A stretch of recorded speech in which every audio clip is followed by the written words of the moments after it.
नमस्ते। श्री बालाजी बहुउद्देश्य शिक्षण संस्था द्वारा संचालित गुरुकुल सीबीएसई और भास्करवार पब्लिक स्कूल की अभूतपूर्व सफलता के बाद अब दिग्गज शहरवासियों की सेवा में डॉक्टर विवेक भास्करवार जी की मार्गदर्शन में प्रस्तुत किया जा रहा है एक और प्रतिष्ठित शिक्षण संस्थान चाणक्य इंटरनेशनल स्कूल।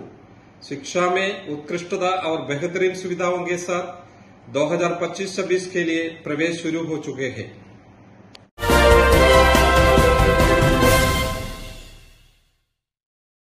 नमस्कार, मी सुरेश चिरडे। आपण पाहतात महाराष्ट्र 24 न्यूज। 15 दिवसापासून भवानी माता मंदिर टेकडी परिसराचा विद्युत पुरवठा बंद, वारंवार तक्रार करून सुद्धा वीज वितरणचे दुर्लक्ष। गेल्या 15 दिवसापासून दिग्रजच्या रेणुका देवी संस्थान भवानी माता मंदिर टेकडीवरील विद्युत पुरवठा बंद आहे। या टेकडीवरील भगवान शिवशंकराचे मंदिर आहे। त्या मंदिराच्या पुजाऱ्याने विद्युत तारेवर पडलेली झाडे स्वतः काढली व वारंवार वीज वितरणच्या कार्यालयात विद्युत पुरवठा सुरू करण्याकरिता चक्रा मारल्या, परंतु वीज वितरणचे कर्मचारी अधिकारी यांनी दखल घेतली नाही।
तीस वर्षापासून आहो मी इथे।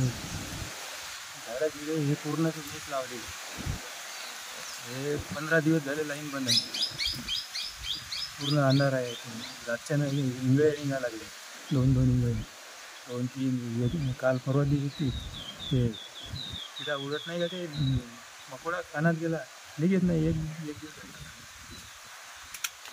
हे लाईनवाले काही येतच नाही, रोजच म्हणते हो 4-5 गाव सांगणं चालू आहे रोज।